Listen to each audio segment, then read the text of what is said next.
Cotidiano na Metrópole, com o professor Nabil Bonduki. Olá, professor Nabil Bonduki.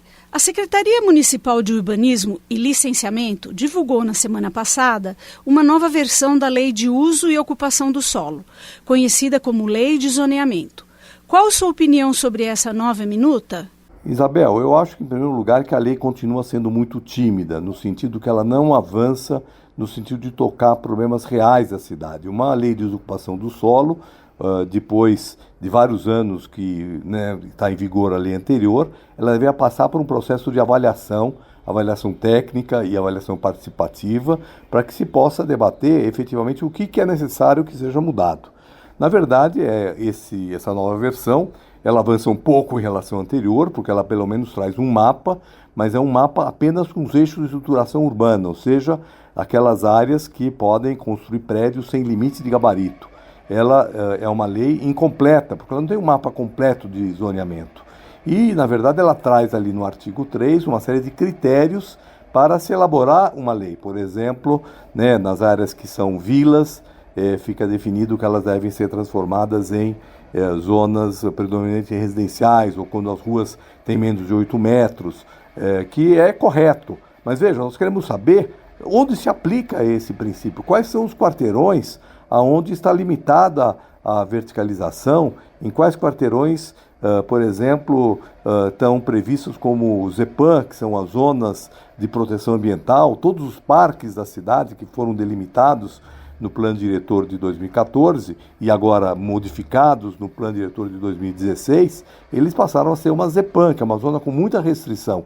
E agora nós temos um novo zoneamento que diz, no artigo 3º, que os parques previstos viram ZEPAM, mas não existe em nenhum lugar a delimitação desse parque. Ele tem apenas um nome na revisão do Plano Diretor, recentemente aprovado, e não tem a sua delimitação. Então isso gera uma enorme insegurança jurídica. Como é que a sociedade pode debater uma lei sem saber exatamente o que está acontecendo em cada uma dessas áreas? A lei, portanto, ela traz algum avanço, principalmente no que diz respeito à delimitação dos eixos, com uma série de critérios corretos para essa delimitação, claro, corretos a partir da aprovação que foi feita do Plano Diretor agora em junho, mas ela é tímida em apontar os principais problemas da cidade e apontar soluções para os principais problemas da cidade, e indefinida em relação a uma série de outros aspectos. Quais, na sua opinião, são aspectos que deveriam ser tratados nessa revisão?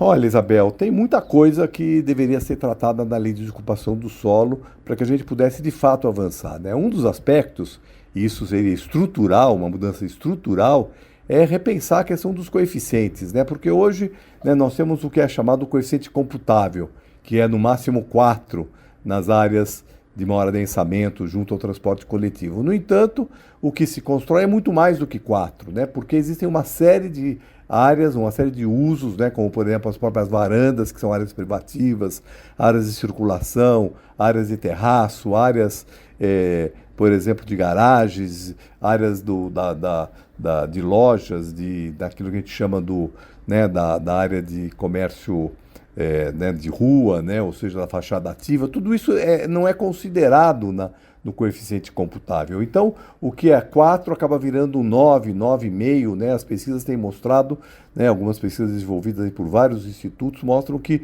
o coeficiente real sobre solo chega a 9,5, mais ou menos, nos eixos. Ou seja, nós precisamos rever essa maneira de tratar a questão. Inclusive, com a revisão do Plano Diretor, esses coeficientes vão subir muito, porque foi dada uma série de isenções de coeficientes, por exemplo, para habitação de interesse social.